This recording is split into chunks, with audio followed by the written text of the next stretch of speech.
The Devil May Cry franchise has been around for a fair old time now and delivers fantastic action games throughout the PS2 days. The series received a reboot in 2013 by Ninja Theory, and whilst it was a great game, fans didn't like the tone or the appearance of the new Dante. For the past few years, the series has been a bit quiet, only receiving a few remasters of older titles, and that's about it. But announced at E3 last year, Devil May Cry 5 is a proper return to the beloved series featuring the Dante everybody loves, as well as a few new friends. So let's see how they did, shall we? The Devil May Cry franchise has always been about beating up various demons in the most brutal and stylish ways possible, very much like some twisted dance routine, and the same rings very much true with this sequel.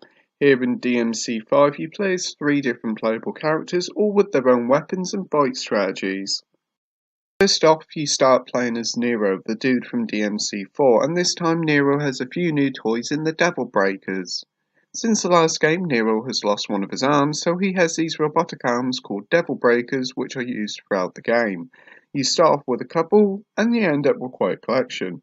Some of these abilities you can do is give enemies a giant shock, to one that attacks like a giant drill, to even one that even helps you dodge out of the way of enemies' attacks. Devil Breakers are a big part of how Nero plays, and whilst he also has a sword and a couple of guns, you need to use the Devil Breakers to fully make the most out of him. There's a great sense of strategy to these Devil Breakers, as they can break if you're careless with enemies, but you can also destroy your own Devil Breakers by self-destruction, which causes loads of damage to enemies. All in all, Nero is an utter joy to play as. Next up, we have the legendary Dante, and he is utterly compelling to play as, with a great range of different weapons to choose from, like a motorbike that splits in half. Dante really does show off how cool and fun the combat in this game is. And finally, we have the mysterious V, a rather strange chap who spends most of his time reading a book. This dude is a drastic change to play as compared to Dante and Nero, as V doesn't actually fight. Instead, he summons 3 different beasts to help him in a battle. There's a hawk-like bird, a panther which acts like your normal attacks, and a big monster-like thing that's very much like a special attack, as he's very powerful and only appears for a small time. Playing as V is very strategic, as even though his summons do damage to the enemies, they can't actually kill them, so V has to deliver the killer blow. It's certainly an interesting change of pace that's more slower and more thought out, but still very much fun to play as.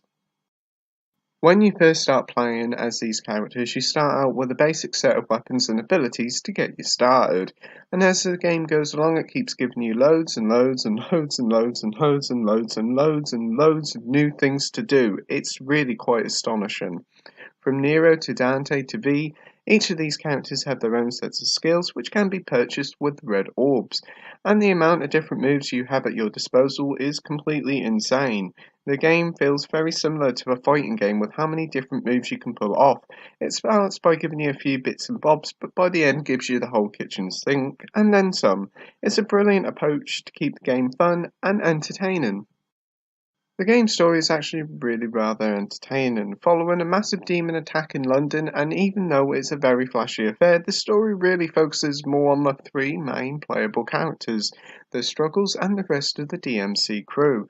For those who haven't played a DMC game before, it's actually not that hard to follow, and it does help that there's a small video Capcom has included in the game that recaps the series up to this point, which is a very nice touch.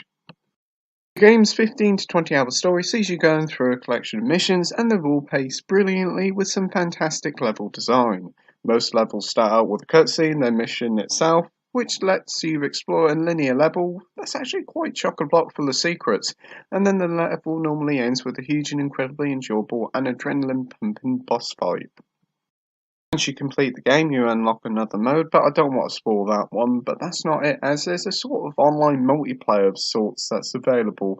It's a weird sort of get that allows you to see another player in the game. It's an odd design that I'd like to see properly expanded in a future update. Also coming up in a future update is the series' iconic Devil Palace mode, which sees you entering a tower with an endless supply of enemies, and the main aim of the game is to survive as long as possible. So even if you've completed the game, there's plenty more to keep you coming back. These types of games can be a bit off-putting for people as they look too complex to play and can be notoriously difficult as well. DMC5 is a fantastic entry point for players who are new to the franchise who have yet to try any action games before.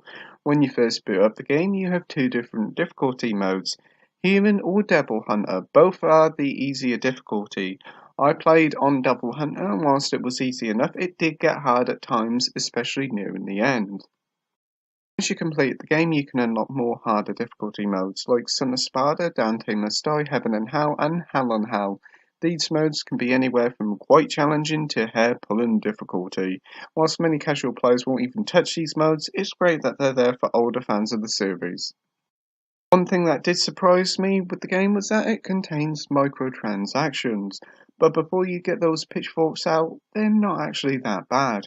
These microtransactions allow you to buy red orbs so you can upgrade your character straight away without any grinding. But truth be told is that you don't need to buy these microtransactions as you get plenty enough red orbs throughout normal play.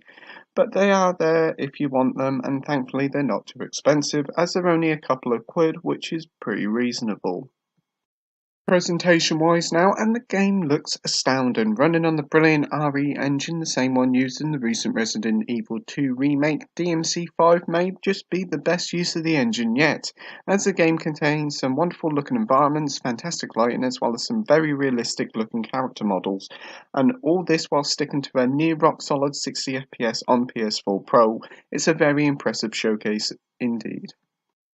DMC5 continues to impress with its awesome soundtrack, ranging from the fantastically catchy Devil Trigger theme song all the way to heavy rock music that blasts out through the game's many different boss battles. The game's soundtrack is seriously impressive stuff.